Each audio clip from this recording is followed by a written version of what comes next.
Di dalam nama Tuhan Yesus berbicara, Shalom semuanya, mari kita belajar apologetika untuk kemuliaan nama Tuhan Yesus, bukan diri sendiri. Saya bisa salah, Anda bisa salah, tapi firman Tuhan tidak mungkin salah. Nah, saya ingin mengucapkan selamat tahun baru bagi kita semua setelah kita melewati tahun 2020 yang penuh tantangan karena melewati masa-masa pandemi yang bukan saja mengganggu kesehatan dan ekonomi secara nasional, tetapi juga membatasi kita untuk berkumpul dan beribadah. Dan kita berharap di tahun 2021 ini kita punya harapan baru, negara kita bisa diberikan kedamaian, kita bisa beribadah dengan tenang, dan kita bisa melakukan tugas penginjilan kita. Nah, di video kali ini saya ingin membahas ya satu tema tentang agama menjadi sebagai inspirasi bukan aspirasi ya. Saya setuju sekali ya dengan pernyataan dari Menteri Agama kita yang baru ini ya. Walaupun kita berbeda agama dengan beliau gitu, tetapi kita tetap menghormati apa yang disampaikan ya. Kira-kira inti pesan yang disampaikan oleh Menteri Agama kita tentang tema agama sebagai inspirasi sebagai inspirasi bukan aspirasi adalah beliau ingin menyatakan agama itu sejatinya membuat kita secara pribadi menjadi orang yang lebih baik lagi gitu dengan ajaran-ajaran agama, menjadi manusia yang lebih baik lagi, dan bukan sebagai tempat untuk melampiaskan aspirasi politik untuk menggulingkan pemerintahan yang sah. Jadi untuk menciptakan harmonisasi antara hubungan umat beragama dengan pemerintah. Nah, itu adalah satu penyampaian yang baik. Karena kalau kita buka Alkitab, apa kata Alkitab tentang hubungan kita dengan pemerintah? Kalau kita buka Alkitab ya, Roma 13 ayat 1 ya. Tiap-tiap orang harus takluk kepada pemerintah yang di atasnya, sebab tidak ada pemerintah yang tidak berasal dari Allah, dan pemerintah-pemerintah yang ada ditetapkan oleh Allah. Ini adalah sikap umat Kristen yang tercatat jelas di dalam Alkitab kita, di dalam Bible kita. Nah, mengapa dikatakan ayat di kitab Roma ada ayat ini gitu? Ya, kalau kita melihat ya latar belakang kota Roma saat itu, padahal umat Kristen sedang mengalami penganiayaan oleh pemerintahan Roma. Nah, kalau umat Kristen sedang mengalami penganiayaan oleh pemerintahan Roma, mengapa ada ayat yang tadi? Kalau setiap pemerintah itu ditetapkan oleh Allah, ya, artinya kita di umat Kristen diajarkan untuk takluk sama pemerintah, untuk berserah sama Tuhan. Pemerintah yang ada itu sudah atas seizin Tuhan. Tuhan sudah tetapkan. Tuhan tetapkan dia ada, dan Tuhan tetapkan dia akan bergeser suatu saat nanti. Karena pemerintahan akan berlalu. Generasi di tiap generasi akan terus berlanjut. Ya, generasi saat itu memang umat Kristen mengalami penganiayaan, tetapi luar biasa. Alkitab ya, Alkitab tidak mengajarkan kita untuk melakukan kudeta, untuk melakukan tindakan separatis, tidak melakukan tindakan pembangkangan, pengkhianatan kepada negara, tidak. Alkitab justru mengajarkan umat Kristen harus takluk dan taat sama pemerintah. Meskipun pemerintahannya saat itu, pemerintahan Roma adalah pemerintahan yang kejam, yang menyiksa umat Kristen saat itu ya. Nah, ada apa lagi yang kita dapat baca dari pesan ini adalah, sebab itu barang siapa melawan pemerintah, ia melawan ketetapan Allah, dan siapa yang melakukannya akan mendatangkan hukuman atas dirinya. Jadi umat Kristen diajarkan untuk tidak boleh melakukan kudeta atau melakukan perlawanan terhadap pemerintah. Nah, sebenarnya saya ini agak membingungkan ya pertama-tama ya. Kenapa kok pemerintahnya kan jahat ya? Kenapa harus umat Kristen harus takluk sama pemerintah ya? Sebab jika seorang berbuat baik, ia tidak usah takut kepada pemerintah, hanya jika ia berbuat jahat. Maukah kamu hidup tanpa takut terhadap pemerintah? Perbuatlah apa yang baik dan kamu akan beroleh pujian daripadanya. Ya, karena pemerintah adalah hamba Allah untuk kebaikanmu. Tapi jika engkau berbuat jahat, takutlah akan dia. Karena tidak percuma pemerintah menyandang pedang. Pemerintah adalah hamba Allah untuk membalaskan murka Allah atas mereka yang berbuat jahat. Ternyata Tuhan menetapkan pemerintah sebagai hamba Allah dalam sisi Tangan pemerintah lah yang akan membalas perbuatan orang jahat gitu. Jadi ada maksud yang baik dari firman Tuhan tadi ya. Kalau ada orang bertanya sama kita sebagai umat Kristen ya, kalau umat Kristen kan mengajarkan ajaran kasih. Lah, kalau kamu sebagai umat Kristen, rumah kamu kerampokan, apakah kamu maafin tuh rampok? Ya rampok biasa, maafin. Ya silakan pergi. Silakan kerampok rumah saya nih. Kamu udah ambil TV, udah ambil kulkas belum? Ya silakan ambil kulkas saya gitu.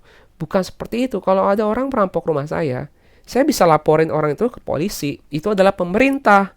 Pemerintahlah yang bisa menangkap perampok itu. Pemerintahlah yang akan menghukum orang jahat. Nah, artinya Kristen itu mengajarkan satu ajaran yang mengusung keberadaban, manusia yang beradab. Jadi kalau kita sebagai umat Kristen masalah hukum, kita bisa menyampaikannya kepada pemerintah, kepada aparat penegak hukum. Bukan kita main hakim sendiri. Dia sudah memukul saya balas pukul dia. Enggak. Itu adalah ranahnya pemerintah. Jadi umat Kristen diajarkan untuk hidup beradab. Ya, makanya Rasul Paulus menulis kitab Roma, meskipun di masa-masa sulit seperti itu, dia meninggalkan tulisan ini meninggalkan satu legacy, pengajaran yang baik bagi kita. Ya, jadi walaupun pemerintahan saat itu jahat terhadap umat Kristen, nanti orang-orang yang berbuat jahat terhadap umat Kristen tadi, menganiaya umat Kristen, dia akan menghadapi hukuman Tuhan. Tuhan akan menghukum pemerintahan Roma saat itu, karena dia sudah menganiaya umat Kristen. Tapi satu sisi, mereka juga adalah sebagai hamba Allah untuk menegakkan keadilan. Karena murka Allah harus berlangsung terhadap orang yang berbuat jahat. Jika dia berbuat kriminal, itu bagian Tuhan untuk menghukumnya. Dan umat Kristen diajarkan untuk menyerahkan segala sesuatu kepada Tuhan. Ya, bukan kita yang menghakimi, kita menyerahkan kepada Tuhan. Dan Tuhan dapat diwakilkan untuk membalaskan kejahatan kriminal ya, dalam konteks kriminal itu melalui tangan pemerintah. Jadi jika orang berbuat jahat, maka dia akan berhadapan dengan tangan pemerintah, akan berlawanan dengan aparat penegak hukum. Jadi meskipun umat Kristen itu minoritas, nanti yang melindungi umat Kristen adalah tangan pemerintah sendiri. Meskipun berbeda agama, berbeda keyakinan, dialah yang akan melindungi kita. Dan kita harus support kepada pemerintah yang sudah Tuhan tetapkan kepada kita. Itu adalah ajaran Kristen. Ya. Sebab itu kita perlu menaklukkan diri bukan saja oleh karena kemurkaan Allah, tetapi juga oleh karena suara hati kita. Itulah juga sebabnya maka kamu membayar pajak, karena mereka yang mengurus hal itu adalah pelayan-pelayan Allah. Bahkan kita mengajarkan supaya kita hidup tertib membayar pajak. Bayarlah kepada semua orang apa yang harus kamu bayar, pajak kepada orang yang berhak menerima pajak, cukai kepada orang yang berhak menerima cukai, rasa takut kepada orang yang berhak menerima rasa takut, dan hormat kepada orang yang berhak menerima hormat ya. Itulah luar biasanya Alkitab, supaya hidup orang Kristen itu teratur di dalam satu koridor negara. Jadi tidak ada ruang bagi umat Kristen untuk melakukan tindakan separatis, tindakan kudeta atau apapun. Tidak ada ruang untuk itu, karena Alkitab mengajarkan umat Kristen harus takluk kepada pemerintah, untuk menghormati pemerintah. Meskipun pemerintahannya kejam sekalipun seperti kota Roma yang menganiaya umat Kristen tetap harus patuh kepada pemerintah, apalagi jika pemerintahannya adalah pemerintahan yang baik. Ya, pemerintahan yang mau melindungi hak-hak umat Kristen meskipun umat Kristen ada minoritas. Ya, kita harus tetap menghormati dan menghargai pemerintah kita ya. Nah, juga dengan kita menghormati pemerintah, kita bisa menerapkan ajaran kasih. Jadi kalau kita punya masalah secara personal, kita bisa mengampuni orang tersebut. Itu adalah hubungan kita secara personal. Dan jika kita dijahati orang, kita tidak perlu membalas. Jika kita terkena tindakan kriminal, entah kita dirampok, entah kita dicopet, kita bisa menyerahkannya kepada pemerintah. Karena pemerintah adalah hamba Allah untuk membalaskan murka Allah kepada mereka yang berbuat jahat. Nah, artinya Kristen membentuk sistem keteraturan di dalam masyarakat, peradaban di dalam masyarakat. Jadi kalau ada masalah kriminal, kita serahkan ke pemerintah, bukan main hakim sendiri. Nah, apalagi yang kita bisa diajarkan Alkitab terhadap sikap kita terhadap pemerintah? Kita buka di 1 Timotius 2 ayat 1 sampai 4 ya. Pertama-tama aku menasihatkan, naikkanlah permohonan, doa syafaat dan ucapan syukur untuk semua orang, untuk raja-raja dan untuk semua pembesar, agar kita dapat hidup tenang dan tentram dalam segala kesalehan dan kehormatan. Jadi Alkitab juga mengajarkan kita untuk menaikkan doa syafaat kepada raja-raja dan semua pembesar. Pembesar artinya maksud apa? Raja-raja dan semua pembesar. Artinya kepada pemerintah, kita juga harus berdoa kepada pemerintah. Supaya apa? Supaya kita dapat hidup tenang dan tentram dalam segala kesalehan dan kehormatan. Jadi Alkitab malah mengajarkan kita supaya menjadi warga negara yang baik, kita bisa hidup tentram dan aman di negeri kita tercinta, di negeri Indonesia kita tercinta gitu ya. Itulah yang baik dan yang berkenan kepada Allah, juru selamat kita. Jadi Tuhan menghendaki kita menaikkan doa syafaat gitu kepada pemerintah juga. Nah, mengapa? Karena satu sisi ini jadi secara tidak langsung mengajarkan kita untuk kita cinta kepada negara kita ya. Menghormati negara kita gitu kan ya. Kita harus menaikkan doa syafaat kan. Dan satu sisi juga supaya kita pekerjaan penginjilan itu dapat disebarkan dengan masa-masa damai gitu ya, yang menghendaki supaya semua orang yang diselamatkan dan beroleh pengetahuan dan kebenaran. Kalau negara disibukkan oleh konflik, peperangan gitu ya, bagaimana orang bisa memberitakan penginjilan? Maka susah. Kalau negara mengalami masalah-masalah resesi, kehancuran, bagaimana kita bisa memberitakan Injil? Itu ke masa-masa yang susah gitu. Orang lebih mikirin nyawa dia, mikirin perut dia gitu ya. Tapi di masa-masa damai kita bisa melakukan banyak aktivitas untuk kita juga bisa hidup tenang dalam beribadah, tapi juga kita juga bisa memberitakan Injil. Karena Injil itu diberitakan tidak boleh dengan pedang. Oh, saya angkat pedang, kamu masuk Kristen nggak saya bacok nih. Kan nggak boleh kayak gitu. Kita harus memberitakan Injil dengan damai. Itulah ajaran Kristen ya. Itulah indahnya ajaran kekristenan ya. Nah, kalau gitu kan gak semua orang itu bisa menjadi umat Kristen. Gak semua orang itu bisa percaya kepada Tuhan Yesus ya. Bagaimana kita menyikapinya? Karena itu Alkitab juga sudah mengatakan di Kolose 4 ya ayat 5 ya. Hiduplah dengan penuh hikmat kepada orang-orang luar. Pergunakan waktu yang ada. Jadi Alkitab mengajarkan kita harus punya hikmat untuk berhadapan dengan hidup bersama dengan orang luar gitu.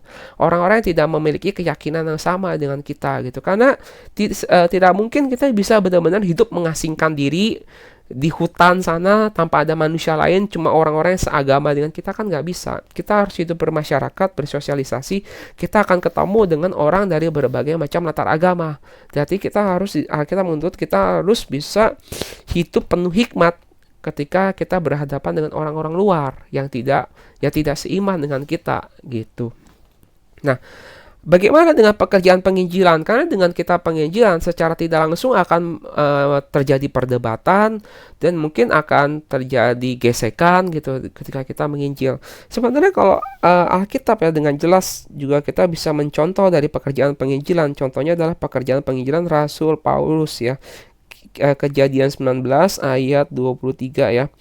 Di sini kira-kira saya menceritakan tentang pemuja Dewi Artemis ya. Penyembahan berhala Dewi Artemis saat itu di kota Efesus ya. Mereka terjadi huru-hara ya mengenai jalan Tuhan, jalan umat Kristen ya. Mereka menyerang umat Kristen sebab ada seorang Demetrius, seorang tukang perak yang membuat kuil-kuil Dewi Artemis dari perak. Usahanya itu mendatangkan penghasilan tidak sedikit dari tukang-tukangnya. Jadi ada kepentingan orang yang terganggu gitu, penghasilannya terganggu karena dia pekerjaannya adalah membuat kuil Dewi Artemis ya, membuat kuil berhala ya.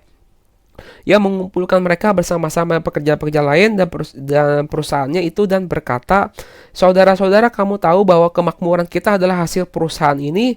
Sekarang kamu melihat kamu sendiri melihat dan mendengar bagaimana Paulus bukan saja di Efesus, tetapi juga hampir di seluruh Asia telah membujuk dan menyesatkan banyak orang dengan mengatakan bahwa apa yang dibuat oleh tangan manusia bukanlah dewa. Jadi umat penganut Dewi Artemis ini yang usahanya keganggu karena Paulus dalam penginjilan mengatakan apa yang dibuat oleh tangan manusia bukanlah dewa. Paulus hanya mengatakan itu, apa yang dibuat oleh tangan manusia bukanlah dewa. Jadi Paulus berusaha untuk membuka pola pikir masyarakat, membuka paradigma masyarakat untuk mengenal Tuhan yang hidup. Dalam penginjilan yang membuka cara pikir masyarakat. Kamu tahu nggak apa yang dibuat oleh tangan manusia itu bukanlah dewa. Kamu nggak usah sembah gitu ya. Walaupun dia dengan cara-cara yang halus gitu. Tetapi akhirnya banyak orang akhirnya masuk Kristen dan akhirnya penganut Dewi Artemis ini terganggu gitu ya. Padahal kalau kita lihat ke ayat 37 ya. Kalau kita loncat ke ayat 37, sebab ini ada pembelaan dari umat-umat Yahudi kepada si orang-orang Dewi Artemis ini ya. Sebab kamu telah membawa orang-orang ini ke sini walaupun mereka tidak merampok kuil dewi kita dan tidak menghujat namanya ya. Jadi Paulus sebenarnya tidak menghujat Dewi Artemis. Paulus disangkakan untuk menista ya, penistaan agama terhadap Dewi Artemis. Tetapi Paulus tidak menghujat Dewi Artemis secara langsung. Paulus hanya berusaha untuk membuka paradigma berpikir, untuk mengenal Tuhan yang hidup. Nah, itulah yang kita bisa lakukan dalam pekerjaan penginjilan kita. Kita bisa saja menginjil dengan cara kita terlalu frontal sampai kita menghujat agama orang lain, tetapi efeknya adalah akhirnya jadi konflik antara umat beragama gitu. Akhirnya orang menjadi tidak suka, menjadi konflik, menjadi gesekan, malah hasilnya menjadi tidak baik. Tapi ada satu sisi lagi adalah dengan cara penginjilan yang lebih halus. Kita tidak perlu sampai terlalu eksplisit untuk menjelekkan agama tertentu, tapi kita bisa untuk membuka paradigma, membuka pola pikir orang untuk mengenal jalan kebenaran. Sehingga kita bisa dalam penginjilan kita bisa meminimalisir, walaupun menghilangkan tidak bisa ya, bisa meminimalisir terjadinya gesekan antar umat beragama, supaya kita bisa menginjil, tapi kita juga bisa mencapai tujuan supaya kita tetap damai. Paulus bukan karena takut mati ya. Paulus itu tidak takut mati ya sebenarnya. Dia udah siap untuk menjadi martir. Tetapi dia tidak mau menginjil dengan cara yang membuat kerusakan. Dia ingin menginjil dengan cara kedamaian gitu ya. Jadi kembali lagi ke konteks awal ya, saya setuju agama patutnya menjadi sebuah inspirasi gitu. Kalau kita sebagai umat Kristen, agama sebagai inspirasi adalah untuk membawa kita menjadi pribadi yang lebih baik, membawa kita untuk dituntun mengikuti teladan Tuhan Yesus ya. Kita untuk dituntun mengikuti teladan Tuhan Yesus dan mematuhi perintah Tuhan termasuk penginjilan. Dan dalam penginjilan kita harus cerdik seperti ular tetapi tulus seperti merpati. Kita harus cerdik, kita harus tahu kita tinggal di negara mana, kita berada di tengah masyarakat seperti apa. Jangan sampai dengan penginjilan kita membawa suatu gesekan dan akhirnya membawa satu konflik yang akhirnya dirasakan oleh orang lain. Konflik itu kita membawa dampak buruk bagi orang lain. Jangan sampai kita lakukan hal seperti itu. Biarlah video ini bisa membangun dan bisa menginspirasi bagi kita semua. Biarlah segala kemuliaan bagi nama Tuhan Yesus. Haleluya. Amin.